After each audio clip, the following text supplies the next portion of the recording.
Hello viewers, welcome to social post. Okay, మెయిన్గా ఇప్పుడు student మోసపోవద్దు అనుకుంటే ఇప్పుడు ఎవరైనా ఇప్పుడు వస్తున్నారు, హైదరాబాద్కి వస్తున్నారు, ఒక కంపెనీ కానీ లేకపోతే ఒక స్టార్టప్ చూస్ చేసుకుంటున్నారు, లేకపోతే ఒక institute and main institutes first రాగానే ఏదో కోచింగ్ తీసుకుందాం, జావానో .NET లేకపోతే పైథానో ఏదో ఒకటి చదువుదాం అనుకుని వస్తూ ఉంటారు. ఇలాంటివి చూస్ చేసుకుంటే ఇప్పుడు మోసపోవడానికి తక్కువ అవకాశాలు ఉన్నాయి, లేకపోతే ఎలాంటివి చూస్ చేసుకుంటే ఈజీగా మోసపోయే అవకాశాలు ఉన్నాయి. సో వాళ్ళు మోసపోకూడదు అంటే ఫస్ట్ వాళ్ళు ఒక మంచి రైట్ ఇన్స్టిట్యూషన్ అయితే తీసుకోవాలి. మనకి కొన్ని రైట్ ఇన్స్టిట్యూషన్స్ కూడా కొన్నిసార్లు స్కామ్ చేసే పరిస్థితులు అయితే ఉన్నాయి. అట్లీస్ట్ ఆ ధైర్యం ఉండాలి, కంప్లైంట్ చేసే ధైర్యం ఉండాలి. అండ్ వాళ్ళు ఏదన్నా బ్యాక్ డోర్ జాబ్స్ ఏదైనా సజెస్ట్ చేస్తే ఆ జాబ్స్ని రిజెక్ట్ చేసే ప్రయత్నం చేయాలి. బ్యాక్ డోర్ జాబ్స్ అనేవి బ్యాక్ డోర్ జాబ్స్కి మేము వెళ్ళము అనే దాంట్లో ఉండాలి. స్కిల్స్ పెంచుకునే ప్రయత్నం చేయాలి. టూల్స్ మంచి టూల్స్ నేర్చుకోవాలి, మంచి కమ్యూనికేషన్స్ నేర్చుకోవాలి. డెఫినెట్గా ఒకటి కాకపోతే ఒకటి నేనైతే దగ్గర 30 to 40 మెంబర్స్ మోసపోయిన వాళ్ళ దగ్గరికి వచ్చారు. వాళ్ళందరికీ ఒకటే చెప్పింది ఏంటంటే, మీరు ఒక 40 or 50 ఇంటర్వ్యూస్ మీరు ట్రై చేయండి, ఏదో ఒక ఇంటర్వ్యూ మీరు కొట్టేస్తారు అని చెప్పాను. దగ్గర 25 మెంబర్స్ ఇప్పుడు జాబ్ కొట్టారు. మిగతా వాళ్ళందరూ కొంచెం కమ్యూనికేషన్స్ కానీ కొంచెం చిన్న స్కిల్స్ లేకపోవడం వల్ల మైనసెస్ ఉన్నాయి. మిగతా వాళ్ళందరూ కూడా ఎక్కువ ప్రయత్నం చేయాలి. 100 రాళ్ళు వేస్తే ఏదో రాయి పడద్ది. నిన్ను 50 రాళ్ళు వేయమంటున్నాను, 50 కంపెనీలకి నేను అప్లై చేయమని చెప్తున్నాను. ఏదో ఒక కంపెనీ నేను కొడతావు కదా, గట్టి కొట్టేస్తావు కదా నువ్వు. 40,000 50,000 శాలరీ వస్తుంది. వాళ్ళందరూ స్టూడెంట్స్ చాలా బాగున్నారు. అండ్ ఈ చిన్న వాళ్ళకు కూడా ఎవరైతే ఫెయిల్ అయిపోయారో, అంటే మేబీ ఎవరైతే జాబ్ రాలేదో వాళ్ళకు కూడా మనం వేరే కంపెనీస్ని రెఫర్ చేసే ప్రయత్నం చేస్తాం, హెల్ప్ చేసే ప్రయత్నం అయితే చేస్తాం. అంటే మీరు ఓన్లీ బ్యాక్ డోర్ జాబ్స్ గురించి మాట్లాడుతున్నారు. ఇన్స్టిట్యూషన్స్ మోసాలు జరుగుతున్నాయి, ఇన్స్టిట్యూషన్స్లో కూడా మోసపోతున్నారు. ఇన్స్టిట్యూషన్స్ దేనికోసమైనా స్టూడెంట్స్ మోసపోయిన వాళ్ళు, అప్కమింగ్ యూత్ అసలు వాళ్ళు మోసపోతున్నారంటే దేశాన్ని మోసనం చేసినట్టే. దేశం అంటే మనుషులే, దేశం అంటే మట్టి కాదా అంటారు గురజాడ అప్పారావు గారు. సో అలాగనమాట, మన మనుషులు ఇప్పుడు అప్కమింగ్ వాళ్ళే యూతే మోసపోతున్నారంటే వాళ్ళకి జీవితం మీద ఒక హోప్ పోతుంది, ఒక ధైర్యం పోతుంది. ఈ సమాజం ఎలా ఫేస్ చేయాలి, ఈ సమాజం ఎలా ఉందా, ఈ సమాజాన్ని ఎలా ఫేస్ చేయాలి, ఇలాంటి మోసపూరిత సమాజంలో మనం ఎలా ముందుకెళ్ళాలి, ఎలా నెగ్గాలి, ఎలాగా మనం భవిష్యత్తుని మనం నెరవేర్చుకోవాలి, మన ఆశలు నెరవేర్చుకోవాలనే భయందాళంలో ఉన్న వాళ్ళకి మనం కంపల్సరీగా స్టాండ్ తీసుకుని ఒక ధైర్యాన్ని ఇవ్వగలిగితే వాళ్ళు డెఫినెట్గా మన దేశాన్ని, మనల్ని, మన సమాజాన్ని ముందుకు తీసుకెళ్లే ప్రయత్నం చేస్తారు. అంటే నా దగ్గర కూడా ఇప్పుడు ఒక పర్సన్ ఉన్నాడు. అంటే ఇట్లా అందరిలాగే మీరు ఎట్లా రికవర్ చేస్తున్నారో ఆ అబ్బాయి కూడా డబ్బులు ఇచ్చి మోసపోయాడు అనమాట. అంత ఇంత కాదు, దాదాపుగా 16 lakhs. నేను ఆ అబ్బాయి నేమ్ చూపాను, కానీ ఆ అబ్బాయి చాట్స్ నాకు మెసేజెస్ ఎట్లా చేశాడో నేను స్క్రీన్ మీద చూపిస్తా. సో దట్ ఏంటంటే ఇట్లా నేను అన్ని డాక్యుమెంట్స్ కూడా ఉన్నాయి, మొత్తం డాక్యుమెంట్స్.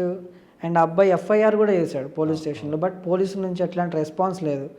ఇంకా నెక్స్ట్ సజెషన్ ఏంటి, మీడియా త్రూ అన్న వెళ్ళాలా అన్నట్లు ఈ అబ్బాయి నన్ను అడిగాడు అనమాట.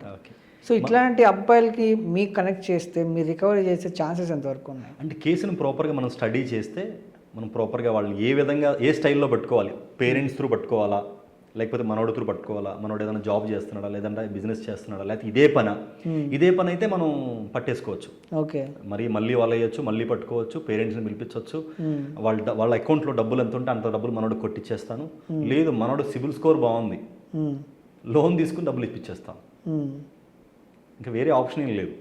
ఓకే, మనోడే కదా తీసుకుంది, డబ్బులు తీసుకున్న మాట వాస్తవమే, చీట్ చేసిన మాట వాస్తవమే. మనం ఇంకేం చేయాలి? మన అనుకున్న వాళ్ళని కాపాడుకోవడానికి కొన్నిసార్లు ఇలాంటి చిన్న స్టెప్పులు తీసుకోవాల్సిన బాధ్యత మన మీద ఉంటుంది. అంటే మీ దగ్గర ఎవరైనా ఇప్పుడు రికవరీ చేసిన స్టూడెంట్స్లో ఇప్పుడు ఎవరైనా ఉన్నారా మీ దగ్గర ప్రజెంట్? ఎవరైనా కాంటాక్ట్ చేసి ఎవరైనా మాట్లాడగలరా? ఓకే, ఒకరికి కాంటాక్ట్ చేయండి. స్వామి నమస్తే. జై భవాని. చెప్పండి స్వామి. నేను ఒక లైవ్లో ఉన్నాను స్వామి, ఇంటర్వ్యూ లైవ్లో ఉన్నాను. ఓకే. అంటే యాక్చువల్గా లాస్ట్ టైము మనం ఎంప్లాయీస్ ఎవరైతే బ్యాక్ డోర్లో డబ్బులు కట్టి మోసపోయిన వాళ్ళకి మనం డబ్బులు ఇప్పించాం కదా. అవును సార్. అది అసలు ఏం జరిగింది ఒకసారి మీరు ఏమన్నా ఒక 1 minute ఏమైనా చెప్పగలరా? అది ఒక స్వామి మనకు ఏడీపీలో ఒక స్వామి ఉండే స్వామి, జస్ట్ మన కాల్లో పరిచయం అయిండు. ఓకే. అతను ఒక స్టేటస్ పెట్టారు అనమాట, ఇట్లా జాబ్స్ ఉన్నాయి ఏడీపీలో సేమ్ కంపెనీలో అనేసి. సరే మా రిలేటివ్స్ ఒక 5 members దాకా ఉన్నారనమాట. వాళ్ళని సరే యూజ్ అవుతుంది కదా వాళ్ళకి అనేసి మనము రిఫర్ చేసాం.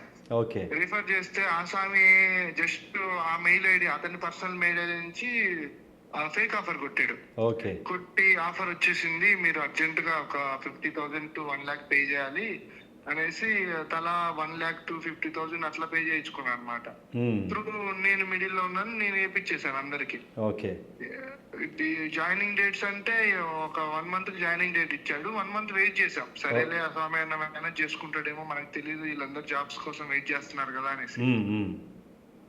తీరా చూస్తే మళ్ళీ మెయిల్ పెడుతున్నాడు అనమాట, జాయినింగ్ డేట్ లేట్ అని. సో ఇంకా అప్పుడు మీకు చెప్పా కదా, మిమ్మల్ని అప్రోచ్ అయ్యాను అప్పుడు. ఇంకా ఓకే. సో ఆఫ్టర్ దట్ ఇంకా వాళ్ళ ఇంటి దగ్గరికి వెళ్ళడము ఇంకా అంతా మీకు తెలిసిందే కదా. అవునవును. అప్పుడు మనం డబ్బులు అయితే రికవర్ చేసాం కదా ఆ రోజు. 100% రికవర్ చేశాం స్వామి. ఆ స్వామిని పట్టుకోగానే వెంటనే ఆ స్వామి ఇచ్చేసాడు మనకి. లేకపోతే అది వచ్చేది కాదు, అది అయ్యేది కాదు. ఆ స్వామి ఇంకా చాలా మందికి ఇట్లనే చేశాడంట. మరి పోలీస్ స్టేషన్ లో అయినా కేసులు మీరు సైబర్ క్రైమ్ కి అట్లా వెళ్ళండి, ఇక్కడ తీసుకోరు అనేసి అన్నారు. మేము ఫస్ట్ వెళ్తాను. ఓకే. అలాంటి వేరే మామూలుగా మీకు తెలిసిన స్టూడెంట్స్ ఎవరైనా ఉంటే డెఫినెట్ గా రెఫర్ చేయండి, మనం టేకప్ చేసే ప్రయత్నం. డెఫినెట్ గా సార్, అప్పుడు చేసిన దానికి still again I'm very heartful. Thank you so much. Thank you. అయితే మీరు కేసెస్ తీసుకొని రికవర్ చేసిన వాళ్ళు కూడా they were very happy. Okay. So ఇప్పుడు ఎవరైనా మీ దగ్గరకు వచ్చారు, అప్రోచ్ అయ్యారు అంటే మీ దగ్గర నుంచి సపోర్ట్ ఎలా ఉంటుంది and what they can expect from you? కేసుని మనం ప్రాపర్గా స్టడీ చేస్తాం బ్రో ఫస్ట్. దాన్ని మనం లీగల్గా వెళ్తే బాగుంటుందా, పోలీసుతో వెళ్తే బాగుంటుందా, ఏ పాయింట్ ఆఫ్ వ్యూలో వెళ్తే మనకు రిజల్ట్ ఫాస్ట్గా వస్తుంది. ఇప్పుడు మీరు చూపించిన కేసులో స్టేషన్కి వెళ్ళారు, ఎఫ్ఐఆర్ అయింది కానీ రిజల్ట్ రాలేదు, అవునా?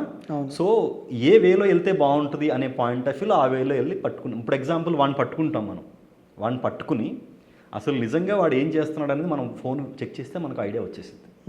సో వాడి అకౌంట్లో డబ్బులు ఉన్నాయి, నీకు ఏ అకౌంట్కి అయితే డబ్బులు వచ్చాయో, ఏ అకౌంట్ నుంచి డబ్బులు వచ్చాయో ఆ అకౌంట్ నుంచి ఆ అకౌంట్లో డబ్బులు కొట్టించేస్తా. లేదు నిజంగా ఆ అకౌంట్లో డబ్బులు ఉన్నాయి, నేను సైబర్ క్రైమ్కి స్పెషల్గా కంప్లైంట్ పెట్టి ఈ డాక్యుమెంట్స్ అన్ని పెట్టి ఆ అకౌంట్ ఫ్రీజ్ చేయించే ప్రయత్నం చేపిస్తా, హోల్డ్ చేయించేస్తా, డబ్బులు అలా హోల్డ్ చేయించేస్తా. వాడి అకౌంట్లో డబ్బులు ఉంటాయి, లేదు వాడు ఇచ్చేస్తానంటే విత్డ్రా చేయించేస్తాం, లేదంటే కేసు ఫైల్ చేయించేస్తాం. ఇంకా వేరైతే ఉన్నాయో అవన్నీ మనం డిపార్ట్మెంట్తో మాట్లాడి వాళ్ళతో ఎక్స్ప్లెయిన్ చేసి, సరే రెగ్యులర్గా ఇలాంటి ఫ్రాడ్ చేస్తున్నారు, దగ్గర ఎంతమంది మోసపోయారని చెప్పించి వాడి మీద ఫైల్ చేయించి అట్లీస్ట్ రిమాండ్ చేసే ప్రయత్నం చేస్తాం. కొంచెం క్రిటికల్ సెక్షన్స్ ఏమైనా ఉంటే యాడ్ చేసే ప్రయత్నం చేస్తాం. ఓకే.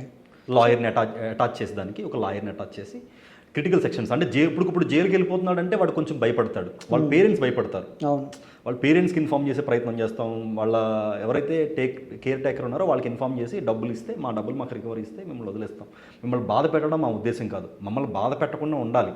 మేము కూడా బాధపడుతున్నాం, డబ్బులు ఇచ్చి మోసపోయి బాధపడుతున్నాం. సో మాకు న్యాయం జరగాలనే ఉద్దేశం తప్ప వేరే వాళ్ళని బాధ పెట్టాలనే ఉద్దేశం లేదు. ఒకవేళ వాడు నిజంగా అంత క్రూరంగా ప్రవర్తిస్తే డెఫినెట్గా మనం లీగల్ యాక్షన్ తీసుకోవడం, కొన్ని నాన్ బెయిలబుల్ సెక్షన్స్ ఏమన్నా కొంచెం లాయర్తో సజెస్ట్ చేయించి కొంచెం కేసు ఫైల్ చేయించే ప్రయత్నం. ఓకే. ఫైనల్గా మీరు ఏం చెప్తారు స్టూడెంట్స్కి? ఏం చెప్తారు? స్టూడెంట్స్ స్కిల్స్ పెంచుకోమని చెప్తాను, కొంచెం టూల్స్ మంచి టూల్స్, అడ్వాన్స్డ్ టూల్స్ నేర్చుకోమని చెప్తాను. మీకు చెప్పే సజెషన్ ఏంటంటే ఒక 40 నుంచి ఒక 50 కంపెనీస్కి డైరెక్ట్గా మీరు రెగ్యులర్గా జాబ్ వచ్చేదాకా మెయిల్ చేస్తూనే ఉండాలి. మీ మంచి రెజ్యూమ్ బిల్డ్ చేసుకుని, ఒక మంచి స్ట్రాంగ్ రెజ్యూమ్ బిల్డ్ చేసుకుని రెగ్యులర్గా అప్లై చేస్తూనే ఉండాలి అని నేను ఇచ్చే సజెషన్. అండ్ మీకు కమ్యూనికేషన్ ప్రాబ్లం అయితే minimum 2 minutes self introduction practice చేయమని చెప్తాను. రాసుకోండి మొత్తం కావాలంటే, స్టార్టింగ్ నుంచి ఎండింగ్ వరకు కూడా 2 minutes సెల్ఫ్ ఇంట్రడక్షన్ కంప్లీట్గా రాసుకోండి, దాన్ని బై హార్ట్ చేయండి. అండ్ కమ్యూనికేషన్ ప్రాక్టీస్ చేయండి. మాక్ ఇంటర్వ్యూస్ మీ ఫ్రెండ్ అటే పక్కన కూర్చొని, చిన్నప్పుడు మనం పాటలు అప్పచెప్పించుకునే వాళ్ళం, ఓ ఫ్రెండ్ పక్కన కూర్చుంటాడు, మనం అటు పక్కన కూర్చుంటాం, పాటలు అప్పచెప్పమనేవాళ్ళం. అలాగే సెల్ఫ్ ఇంట్రడక్షన్ అప్పచెప్పండి, లేదంటే ఇంటర్వ్యూలో క్వశ్చన్స్ అడగండి, వాళ్ళు చెప్తారు. మనం చిన్నప్పుడు ఒక చిన్న 5 మార్కుల క్వశ్చన్కి 10 మార్కుల క్వశ్చన్స్కి అంత బట్టి అంత ప్రాక్టీస్ చేసేవాళ్ళమే. ఈరోజు జాబ్ వస్తుందంటే ఆ మాత్రం ప్రాక్టీస్ చేయలేమా? మనం చేయొచ్చు కదా. సో ఎందుకు మరి అంత ప్రయత్నం ఎందుకు చేయలేము మనం? కంపల్సరీగా మీ ఫ్రెండ్ అడ్డే పక్కన కూర్చోబెట్టుకోండి, ఒక 10-15 క్వశ్చన్స్ ప్లాన్ చేసుకోండి, వాడికి ఇవ్వండి, వాడు క్వశ్చన్స్ అడుగుతాడు, మీరు ఆన్సర్ ఇవ్వండి, మీరు అడగండి, వాడు ఆన్సర్. మీరిద్దరు కూడా ఏదైనా మిస్టేక్స్, పాయింట్స్, మైనస్ పాయింట్స్ అని ఉంటే మళ్ళీ రెక్టిఫై చేసుకోండి. ఒక 1 week 10 days ప్రాక్టీస్ చేస్తే 11th day మీరు బెస్ట్ ఇంటర్వ్యూ ఇవ్వగలరని నా ఒపీనియన్. నైస్. మీరు ల్యాక్ ఆఫ్ ప్రాక్టీసే మీ భయం, ల్యాక్ ఆఫ్ ప్రాక్టీస్. మీరు ప్రాక్టీస్ చేయండి, మ్యాథ్స్ మేక్స్ మ్యాన్ పర్ఫెక్ట్. మీరు డెఫినెట్గా నాకు తెలిసి ఒక 1 monthలో జాబ్ కొట్టేస్తారు మీరు ఇలాంటి స్ట్రాటజీలు ఫాలో అవుతాయి. బ్లైండ్గా హార్డ్ వర్క్ చేయండి, స్మార్ట్ వర్క్ కూడా కావాలి, కొన్నిసార్లు హార్డ్ వర్క్ కూడా కావాలి. మనకు తెలియదు ఏ రాయి పడదో తెలియదు, 100 రాళ్ళు వేసేయండి. మీకు తెలియట్లేదు, 100 రాళ్ళు వేసేయండి, ఆ ఓపిక ఉండాలి కదా మీకు. 100 కంపెనీలకు అప్లై చేసేయండి. ఎగ్జాక్ట్లీ. ఏదో కంపెనీకి అట్లీస్ట్ నీకు రిప్లై వస్తుంది కదా. అసలు నువ్వు అప్లై చేసింది ఏం లేదు, ఇంటర్వ్యూ అటెండ్ చేసింది ఏమీ లేదు, నువ్వు ఇంటర్వ్యూ అటెండ్ చేసింది ఏదన్నా అన్న నేను 2-3 ఇంటర్వ్యూలు అటెండ్ చేశాను, ఫెయిల్ అయిపోయాను, ఇంటికి వెళ్ళిపోయాను. ఉపయోగం ఏముంది?